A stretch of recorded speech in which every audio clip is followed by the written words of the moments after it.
बीरेन सिंह जी भी हमारे साथ इस कार्यक्रम में जुड़ चुके हैं। बीरेन जी, स्वागत आपका। मैं देख रहा हूं कि इन दिनों थर्ड फ्रंट बनाने की कोशिश में अखिलेश यादव बड़ी तेज़ी से लगे। अब तक तो केसीआर ही लगे थे, लेकिन आजकल अखिलेश यादव की सक्रियता भी बहुत राष्ट्रीय परिदृश्य में दिख रही है, जिस तरह के वो दूसरी पार्टी के लीडर्स को जोड़ रहे हैं या मिल रहे हैं। तो ऐसे में क्या आपको लगता है कि कोई तीसरा मोर्चा माइनस कांग्रेस, बिना कांग्रेस के कोई आकार लेगा? और दूसरा, कांग्रेस से इतनी दूरी का कारण क्या है? देखिए, अखिलेश यादव को राष्ट्रीय मोर्चा बनाने से पहले अपने पार्टी के संगठन को मजबूत बनाना चाहिए। कोलकाता में उन्होंने जो सम्मेलन किया उसमें इसी बात पर जोर था कि अगर बीजेपी को उत्तर प्रदेश में मजबूत टक्कर कोई दे सकता है तो समाजवादी पार्टी दे सकती है, और उसके लिए फिर उसको उसी हिसाब से बूथ पर कार्यकर्ता तैनात करने होंगे जो उनके वोट डलवा सकें। और जितनी पार्टियां हैं उनके पास ना तो इतना बड़ा संगठन है, ना इतने कार्यकर्ता है बीजेपी के सामने कि वो टिक सके। सपा अकेली पार्टी है जिसके हर जिले में विधायक है, उनके पास कार्यकर्ताओं की एक बड़ी फौज है। लेकिन ये चुनाव इसलिए महत्वपूर्ण होगा 2024 का समाजवादी पार्टी के लिए कि इस बार पहली बार ये लोकसभा के चुनाव में सपा बिना मुलायम सिंह के लड़ेगी। ना मुलायम की छत्रछाया होगी, ना उनका आशीर्वाद। मुलायम के निधन के बाद अखिलेश ने ये जो एक पहली कार्यकारिणी की है, इसमें एक चीज़ ये वो थोड़ा करने में कामयाब रहे कि वो अपने पुराने नेताओं को वो जोड़कर कोलकाता ले गए और वहाँ पर उन्होंने कुछ रणनीति बनाई है। लेकिन अपनी पार्टी के लिए वक्त देना पड़ेगा। ये तेलंगाना, तमिलनाडु और बंगाल दौड़ने से ज़्यादा फायदा नहीं मिलने वाला है। ज़्यादा फायदा उत्तर प्रदेश में काम करके मिलेगा। तो ये MY जो फैक्टर है, ये तो विधानसभा चुनाव में पूरी ताकत लगा चुका है, तब भी सत्ता नहीं दिला पाया। तो अब इस फैक्टर को कैसे और बढ़ाया जाए या इसमें क्या इजाफा हो कि बीजेपी से वो जीत सकें। देखिए, उत्तर प्रदेश में या तो मायावती अखिलेश के साथ आए या कांग्रेस साथ आती। जब तक कोई गठबंधन नहीं होगा लोकसभा में, तो यहाँ तो मुकाबला मोदी से है।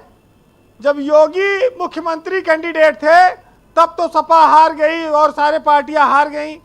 बसपा का 1 आया, कांग्रेस का 2 आया विधायक।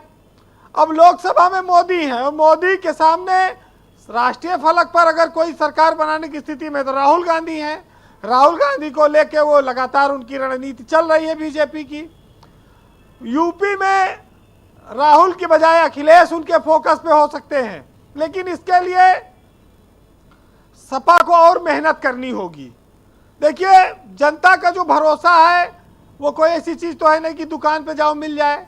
इसके लिए मेहनत करनी पड़ती है, काम करना पड़ता है, तब जनता भरोसा देगी। अभी उसने भरोसा बीजेपी को दे रखा है। और अखिलेश ने एक बात जरूर कही कि भाई या तो गठबंधन कर लो और या तो अकेले कांग्रेस चुनाव लड़ ले। अब भी अगर अमेठी और रायबरेली में उनका कहना हमारे कार्यकर्ता जब पीटे जाते हैं तो ये कांग्रेस हमारे लिए लड़ती नहीं, जबकि वो वोट देते हैं वहाँ।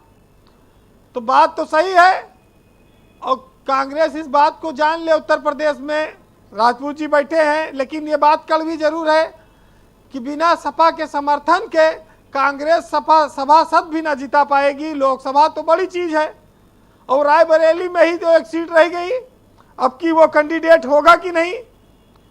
देखिए, तीसरा मोर्चा की बात जो राष्ट्रीय स्तर पर होगी वो चुनाव बाद हो, उसके पहले तो कोई मोर्चा टिकता नहीं दिखता, क्योंकि ये तो शंकर जी की बारात है।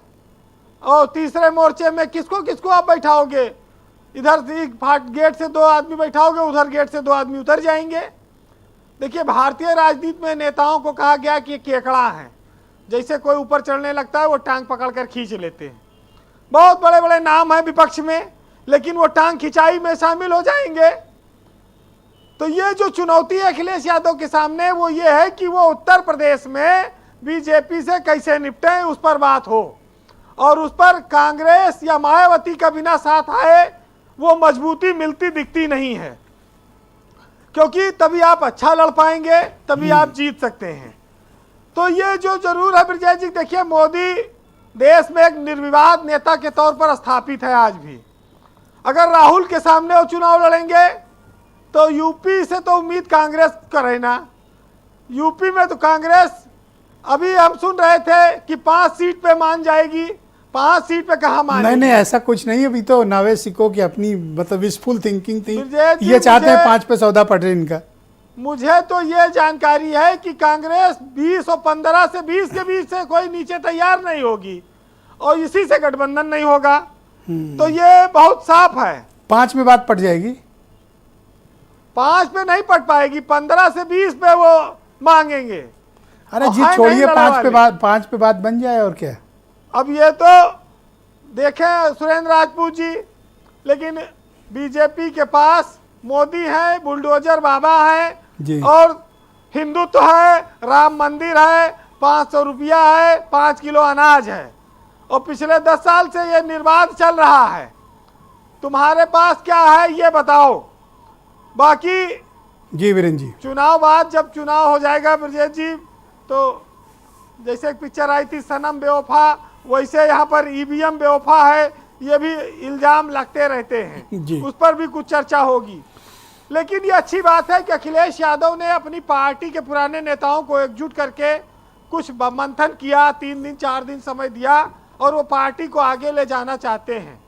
यूपी में बीजेपी से कोई लड़ सकता है तो सपा ही लड़ सकती है, उनके पास 110 विधायक हैं जी। अब राजभर जी की पार्टी अलग हो गई है, उसका क्या रुख होगा ये आने वाले वक्त में तय होगा। लेकिन कोलकाता में जो समाजवादी पार्टी ने ऐलान किया है उस पर सुनिएगा कि बुजुर्गों की विरासत पर अभी तक नाज करता हूं और जमीन का साथ देने के लिए परवाज करता हूं और सियासत जंग है, इस जंग में जमहूरियत वालों मैं कोलकाता से इस जंग का ऐलान करता हूं। थैंक यू वीरेंद्र जी, बहुत बहुत शुक्रिया। पता नहीं वार और जंग की आज बहुत बात हो रही है। मनीष शुक्ला भी बहुत बार युद्ध